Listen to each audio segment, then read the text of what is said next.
嗨，各位泡泡 Asia 的朋友，大家好！欢迎大家来到 Asia RECONNECT 的国际论坛。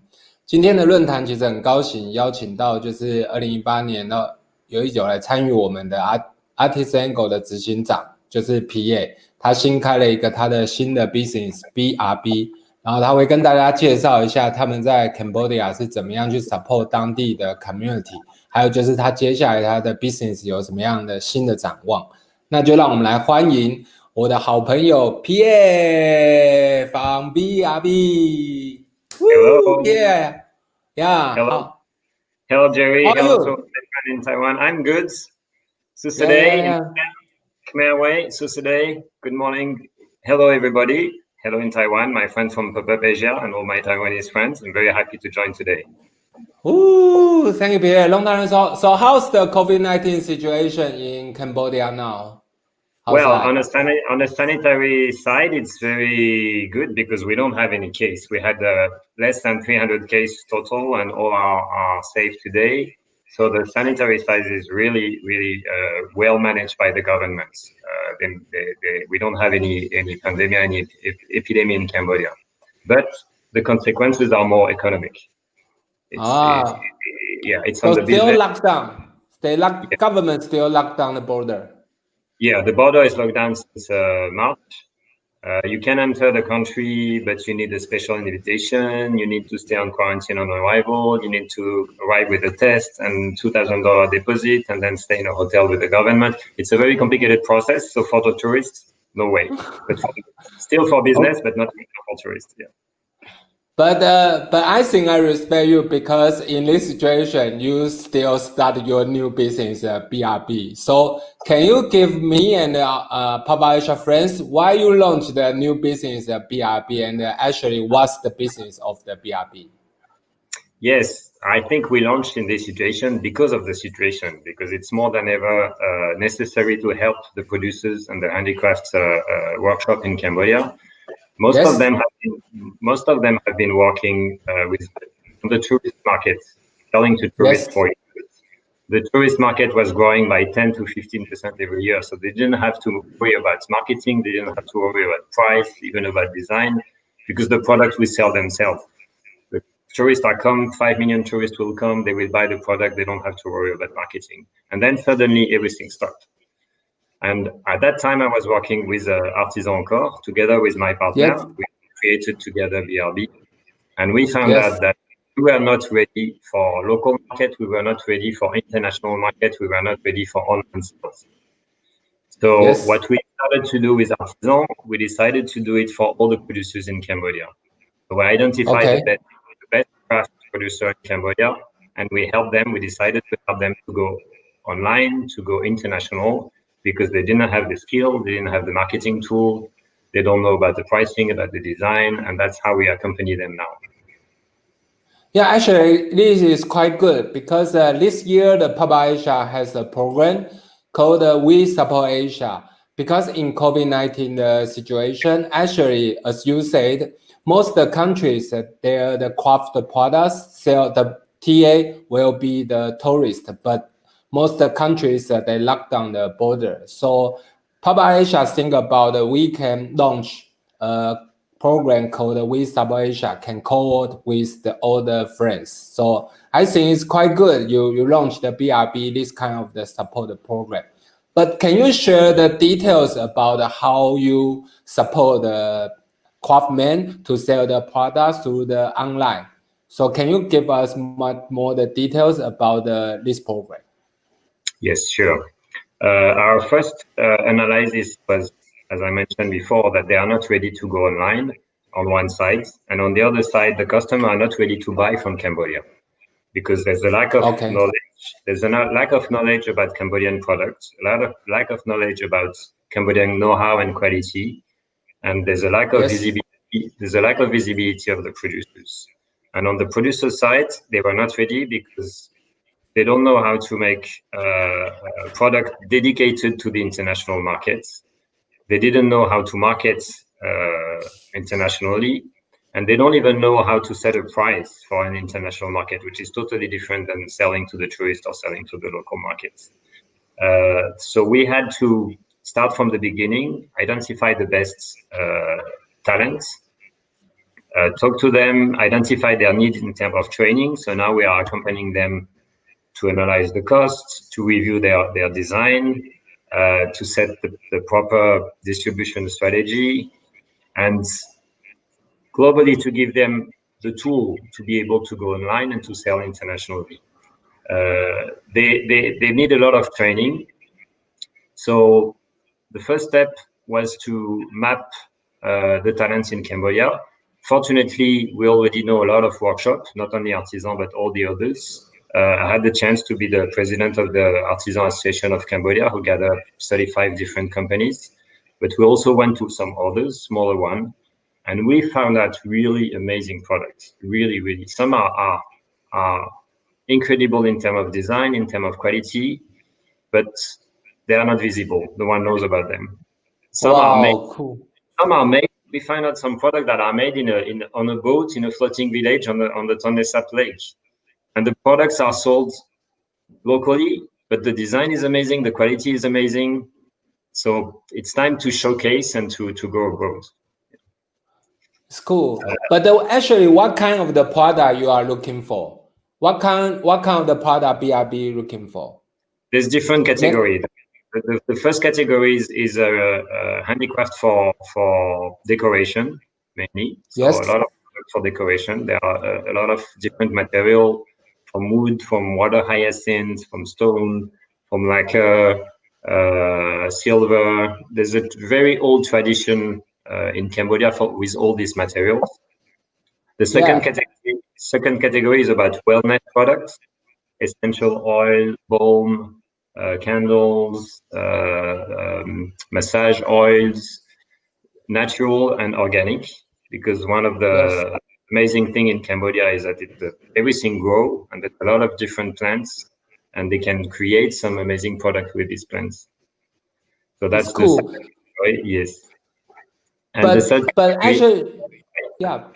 But these products all is from the craftsman, because it look like a very fancy design.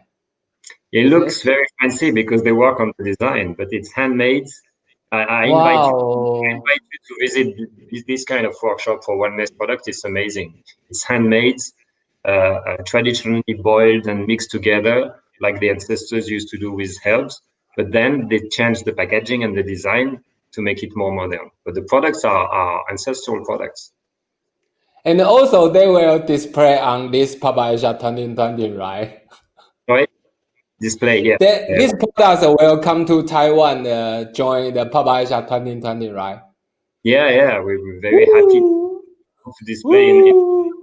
I love your initiative, and honestly, it's the best initiative that I've seen since the COVID crisis started, because most other countries and other business people are waiting for the tourists to come back or for the business to pick up again. You're not waiting, and that's what we are doing with BRB. Same mindset. Yeah, good. Keep fighting, huh? But yes, how you do the online business? How to make the channel service online? Actually, it is very hard in Cambodia, is it? Yes, that's the most difficult part, because Cambodia is not online. They are only online on Facebook. They are all on Facebook. They sell on Facebook. They buy on Facebook. They meet on Facebook, and it's not professional enough to do exports and to locate this product. So we join the government. The Ministry of Commerce is working on a large online selling platform. It's called Go for ECAN. But beside this, there's a lot of private initiative. We work with WeMall, which is an online mall dedicated to products made by women only. We work with Wing Mall, which is Wing is the payment system in Cambodia, a local payment system. They open their platform now for online selling. And there's some local initiatives. There's one in Siem Reap, one in Phnom Penh, some on the south coast. So we try to look at all this initiative and see which one is the more professional to bring our producers on this platform. Wow, it's cool. So how to assess the Cambodia brand to expand their sales? Actually, they sell on Facebook, you mentioned, but how you can help them to sell? Use Facebook? we want them to move from Facebook to a more professional selling platform and online selling. So the first thing is to identify which products are able to be sold online, because we cannot sell everything online for different reasons, for pricing, for design, and for also the logistic that is behind the product. We cannot sell a big stone statue weighs 300 kilo online. So we identified some fields. For example, the silk is very easy to sell online because silk is very light. The logistics is easy. We can easily change the design and make modern design. The silk is very flexible for the online. The water hyacinth is very flexible. We had one amazing producer in Siem Reap doing bags and home decoration with water hyacinth, but it was very traditional design. We helped them to move to a more international style, trendy design, and now they have amazing products. And they change quite easily. They are keen to change, really. Yes. But which one in this topic do you think that which one will be the biggest challenge for a customer to buy Cambodia products online? Which one will be the biggest challenge for you for BRB?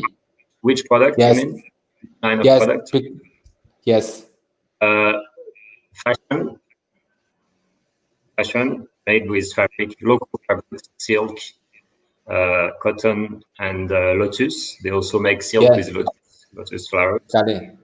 This is, for me, one of our focus for the online sales. Decoration, light products for decoration, water hyacinth, lacquer, ceramic. The ceramic in Cambodia is a 2,000 years tradition. So they have this house. It's a long time. They just have to make it a little bit modern. So we're looking at small products, nice design, pricing, and expensive. Not too expensive, but with enough margin to make everyone happy.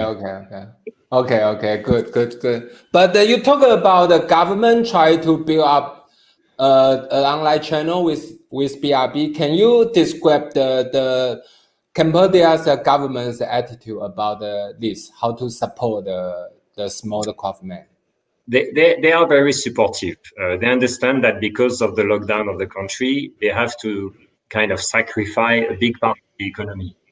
The tourism industry, but not only the tourism, the handicraft industry has been sacrificed to protect the country from the virus. So now, when we went to them, we had the initiative, we went to meet them. We meet the Ministry of Commerce, we meet the Ministry of Culture, and we explained them that it's time to do something. And they are really keen to help. So we have two missions ongoing with them. One with the Ministry of Culture. Ministry of Culture want us to promote their program, which is called One Province, One Product, is to identify for each of the 25 province in Cambodia, which is the product that deserves to be highlighted. And we are working on a pilot project in Kampong Chnang province, where they have this traditional know-how on ceramic.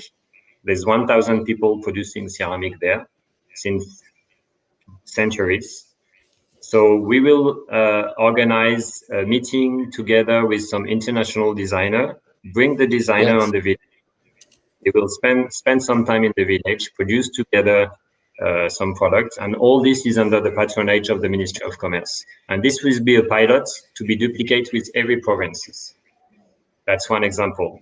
Another support from the government is on the Ministry of Culture side. We have two projects with them. One is to identify and to create a real certification made in Cambodia, because that's one problem now. When people buy, they don't know whether it's made in Cambodia or imported from China or wherever. So we are working with the Ministry of Culture to create a real certification trademark made in Cambodia that will help the customer to make sure that it's Cambodian products, with 3 different criteria that the government agreed to work on. The first one is the traceability of the product, where they come from. The second part, quality. So we decided with the Ministry of Commerce to set some training on quality control. And the third part is the responsibility of the company. How do they treat their employees? How do they behave regarding the chemicals and all this? So based on these set of criteria, we are creating the Made in Cambodia label. So I think the Cambodia government actually is very support, right? Support the BRB and support. Yes, they are very supportive. I understand that there's a real issue for the handicraft industry in Cambodia because of the COVID, and they are really supportive to help us. They need ideas. They told us we have the resource, we have the people. Please come with ideas. We will support you, and they really do it. So we're very happy. But do you think that what? Yeah, please. Just one more thing. We're also working closely with UNESCO because UNESCO is working protection of the traditional heritage in Cambodia, and when they identify our mission, they join us, and we already have one mission together with them to find some near the touristic areas. We want to find talents to make sure that in these touristic areas they are selling the product from the local talents and not importing from somewhere else. So that's the mission with UNESCO. Oh, it's cool. But you mentioned the COVID-19 situation. Actually, they affect a lot of the smaller craft brand. Can you tell us more about the details about the supply chain? What's the big change of the supply chain after COVID-19? What's the big change? Well, the chance that we have in Cambodia is that most of the raw material comes from Cambodia. So we didn't have any problem regarding providing the raw material because they import the raw material from outside. In Cambodia, they have most of the raw material. So there's no problem on this side. The main problem was how to make sure that they still have a market. Because the tourists cannot come. They were really focusing on tourists. They never look at the local market, which is quite interesting, especially in the capital city, in Phnom Penh. And they don't look at the international markets. So we are bringing, for example, for the local markets next week or in 2 weeks, on 27, we are organizing a Made in Siem Reap exhibition fair in Phnom Penh. We bring 15. Same like you do internationally. We bring 15 producers from Phnom Penh. We invite thousands of people to come, and we showcase this product for the local markets. We are doing this on the local market. You are helping us on the international market. Same way. Yes. But who will be the customer in the local market? In your experience. Yeah, there's emerging middle class in Cambodia, and especially in Phnom Penh. They own their house. They are looking at more trendy decoration. They are looking at more trendy fashion, but they usually go. Honestly, they all go to Bangkok for shopping. They go for the weekend. It's very easy. It's 1 hour flight. It's $100. They go for the weekend in Bangkok and they come back. They don't buy in Cambodia because they don't even know there's products in Cambodia. So now they are. They don't know. They are stuck in Cambodia. So we have to show them, and it's a good opportunity. Thanks to the COVID, they cannot go out. They cannot go shopping outside. So we bring the product to them to show that you don't have to go Bangkok. You can find amazing products in Cambodia. Wow, it's quite nice. I like it. So thanks for your sharing. I prepared 2 questions I want to ask you because you mentioned you will go for the online service for the Cambodia craftsmen to sell their products, both the local market and go to the international market. And not Facebook. So it looks like Facebook is a very big company. So I'm curious about how you get your financial support in BRB.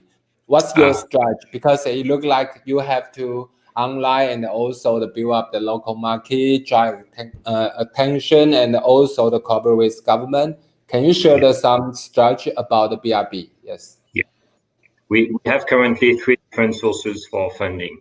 The first one is private, because we have some private customer who sign contract with us to help them on the marketing. Some of them have enough money to pay for the marketing. I give you an example. We're working on a contemporary art promotion with the Ministry of Culture now. We just signed a contract with a new art gallery in Phnom Penh. They ask us to identify the best artists. They ask us to help on the design of the gallery, and they pay for that. So that's one source. That's an example of the private funding. The other source is from sponsor. Okay. For example, the mission we are doing in Kampong Chang for the pottery with the Ministry of Commerce, we get private companies sponsoring this mission because they want to help the Cambodian handicrafts industry, and they want to highlight their brands on the other side. That's the deal we sponsor. And the third part is international funding. So we are discussing with the ADB, Asian Development Bank. We're discussing with the AFD, Agence Française French Development Corporation. We're discussing with the Swiss government for funding. We met also the US Embassy because the ambassador has a grant fund for culture and handicrafts. Yes. So 3 parts: private, sponsor, and international funding. It's cool. I think that they believe your vision, right? And also understand your mission. How you get this funding? I'm interested about because your smile is very charming. So how you present for them about the funding? My partner Anne has a more charming smile than myself. But I think we are credible. We both have a large background with retail, with handicraft, with design, with social investment, social development in Cambodia. So when we go to meet either international fund or government, it's a bit arrogant, but we know what we are talking about, and they understand that. And the second thing is they can feel our passion for helping and for making this amazing talent being visible.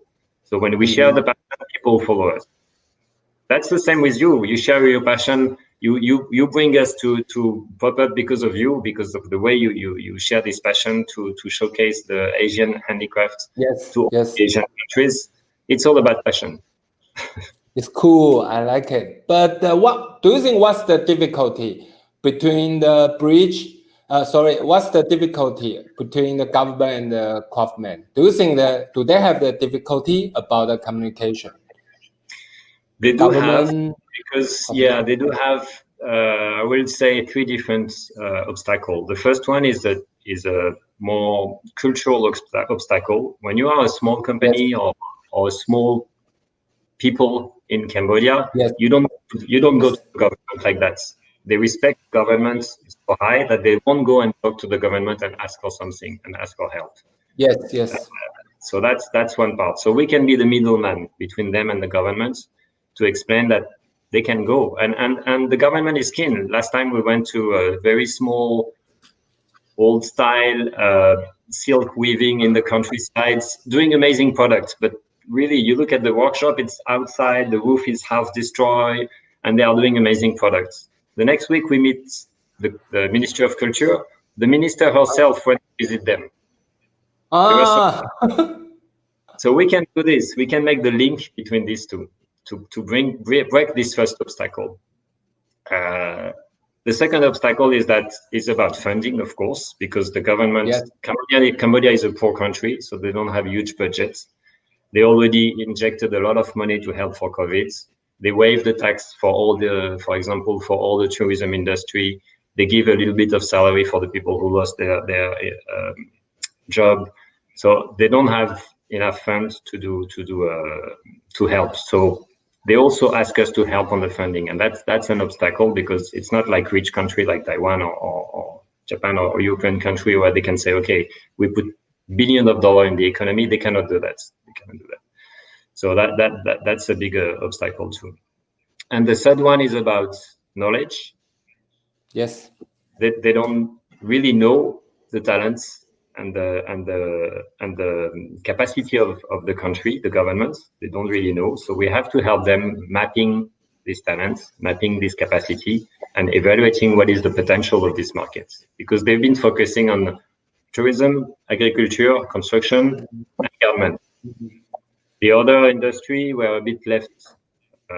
Left right. So we also do the link to show that there's to map these talents and to show them that they can be proud of their country.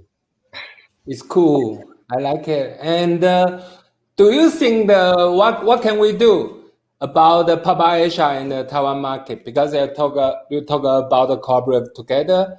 What do you think about we can do, Pop Asia can do, or do you prepare to sell in the Taiwan market something, or through the Taiwan market go to Japan, some kind of this? Yes. Well, thanks to you, I had the opportunity to join Pop-Up Asia already 2 years ago when I was working for Artisan Encore. And I discovered Taiwan and honestly fell in love with this country, people. It's amazingly creative country. It's really, really amazing. And I think Pop-Up Asia, especially in this time, can be a window for our products, a window for our producers. And it's the only one. It's really the best initiative. It's the only one because we believe that the Taiwanese markets can be interesting for Cambodian products. Taiwanese like crafts, handicrafts. They like design. They like decoration. It's quite a rich country, so they can afford to buy decoration. Honestly, so we really Most of them have a big house. Most of them have a bigger house. a big house, so they need to decorate the house. So we hope and we want Pop-Up Asia to help us identify some importers, some buyers, some retailer that will be keen to sell our products. Thank you. Okay, thank you, Pierre, and also I want to say thank you to you because thanks you joined We Support Asia the program. Because in this situation, I think that most of the small brand they lack of the resource. As you mentioned, they lack of the connection, also the knowledge to deal with this situation. Especially some of the funding, they come from the government. Not just the Cambodia government, maybe Taiwan government, Korea government, Japan government. But when the funding go to the small brands, actually it's very hard for them communicate with them. So you talk about the middleman between the bridge, become a bridge between the government and the small brand. Actually, it's quite good. And also, I think the BRB play a very important role to be a window, show the Cambodia product. Especially, I left you the idea called the next generation Cambodia design. It's quite nice. So I'm very glad to have you and the BRB to join the We Support Asia the program because I think this experience can be highlight and also we can cooperate together, think about how can support the Cambodia products go to the different international market. Very thanks for your help. Yeah. Very thanks for your help. Anything you want to say to the Pop Asia friends? I hope someday you can come to visit our amazing country in Cambodia. I meet this new generation, which is amazing. The young generation in Cambodia, they are wonderful. They are talented. They have a lot of ambition. They are hard worker. They are creative. This is not the image that we have about Cambodia, but come and meet the new generation. You will be amazed, really.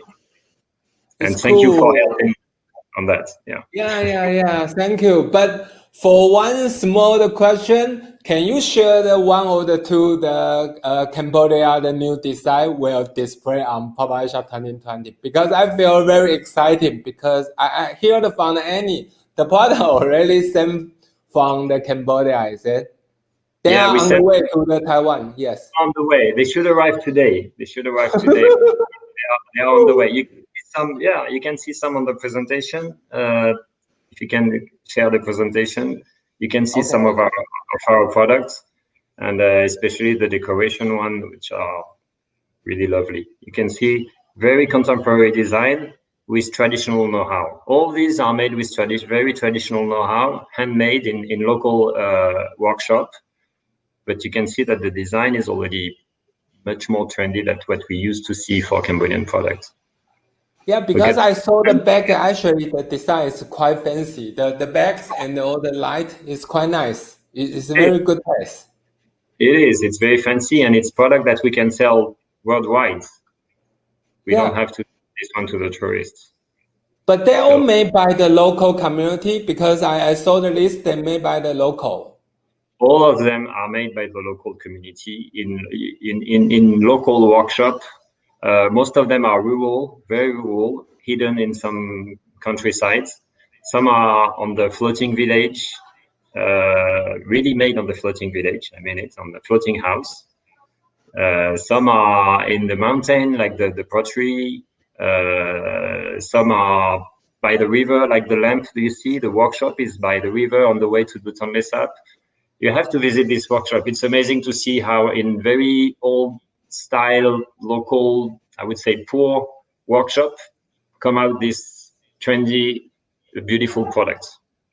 Cool, I will. I think I will. And Pierre, thanks for you joining our program, We Support Asia. And I'm really happy to talk with you, because we long time see, and I know you are very busy. And also I want to say that please come to the PHNOM Asia 2020 to see this beautiful Cambodia, the next generation design. Please come and please visit the Cambodian booth and look at our amazing products. Thank you, Pierre. And thanks for your time for today's Asia Reconnect International Forum. And I promise I will go to the Cambodia after COVID-19 as soon as possible. And thank you to visit you. And, to visit this very beautiful community. And also I want to talk with about how can we work together. Okay. Thank you, Pierre. Thank you for your time. Thank you. Thank you so much. Thank you. Bye.